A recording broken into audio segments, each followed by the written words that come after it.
Recently, I received few comments asking what's the scope of automotive engineering or what are some in-demand tech jobs in Europe.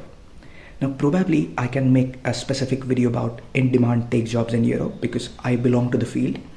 But then I was also having conversations about the same things with one of my cousins back in India. Then I realized it's a genuine problem.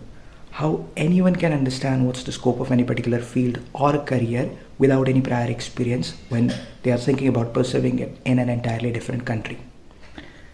And if you are also facing similar situations, then let me tell you that there are some ways to do that. According to my opinion, the easiest one is to just ask someone or Google it or read the information through some trusted newspapers or magazines.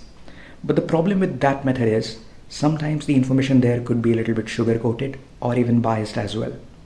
So that's why here we will be discussing on how to find the scope of particular demanding jobs or a scope of any particular career that you want to pursue in the future.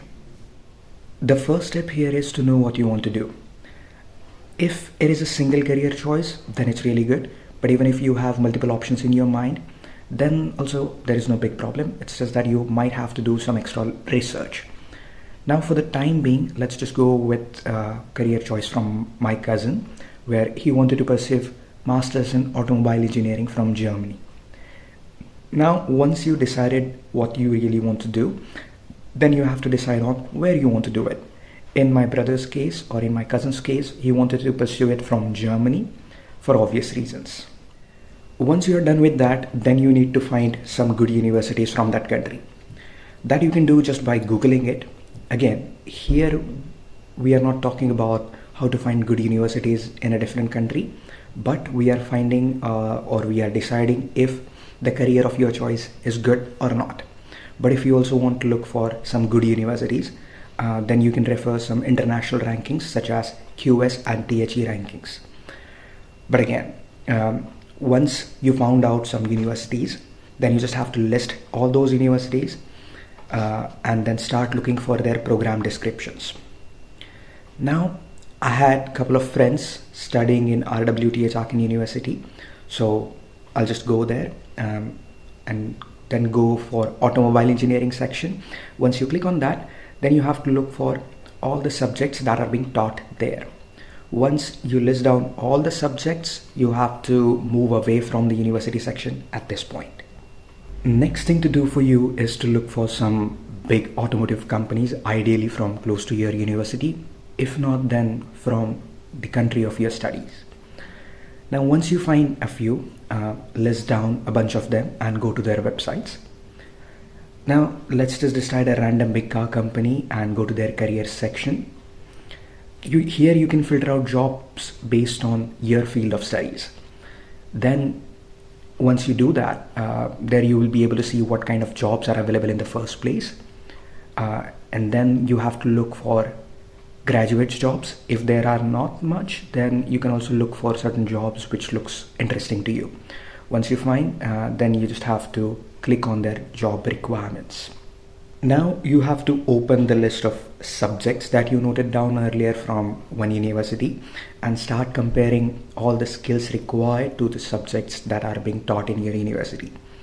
That way you can see if the career you're looking for is outdated or not. Now, once you find a match between the skills that are required and the subjects that are being taught, then list down all the job titles you find for those matched skills and then search them on Google for average salaries. That way you'll have a clear idea of what to expect once you enter into a job market.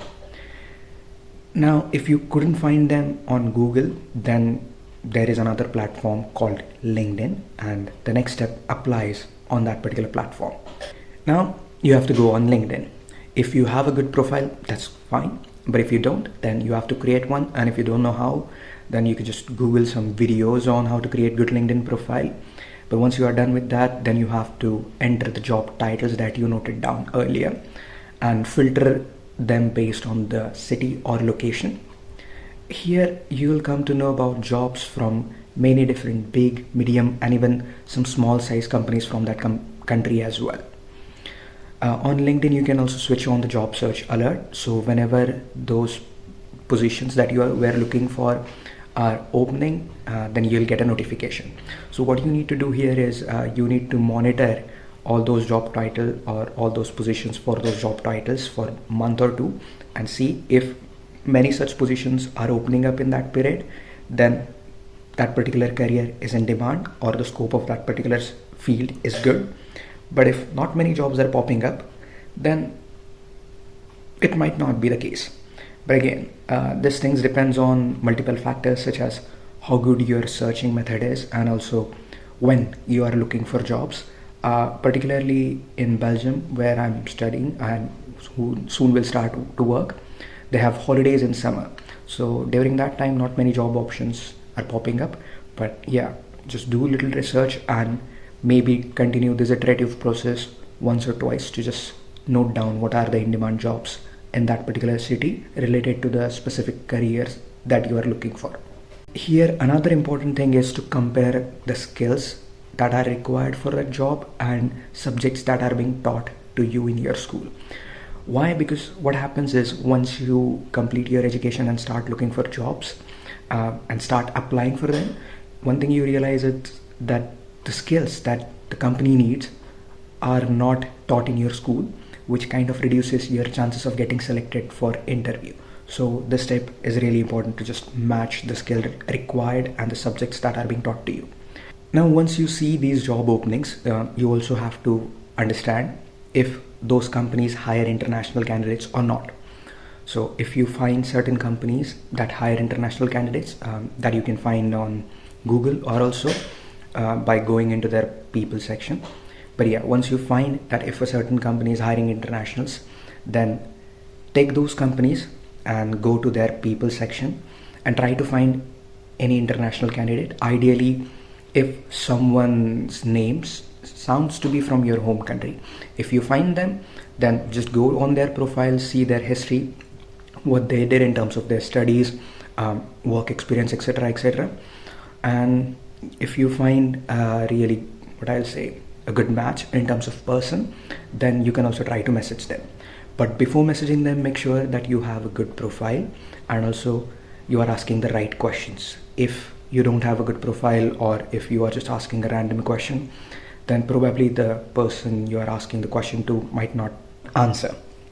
But in general, if you ask your questions to someone who's actually working in that field, then the chances of you getting the right answer is high.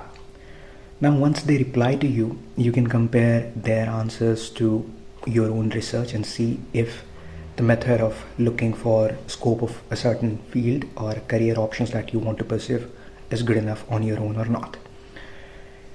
So yeah, that is about how to find the scope of career that you want to pursue on your own. And as said earlier, I probably will be making a dedicated video on in-demand take jobs in Europe. So if you want to know more about that, then subscribe to my channel. But if you have any else doubt, ask those in the comments. And yeah, your questions might be featured in the next video. So do post the comments. Otherwise, if you know someone who's struggling to find the right career fit or is struggling to make a decision for going abroad, then share this video to them and hopefully it'll save them a lot of time in terms of decision making or also might give them some clearance on their thought process. So yeah, thank you very much and hopefully see you in the next one.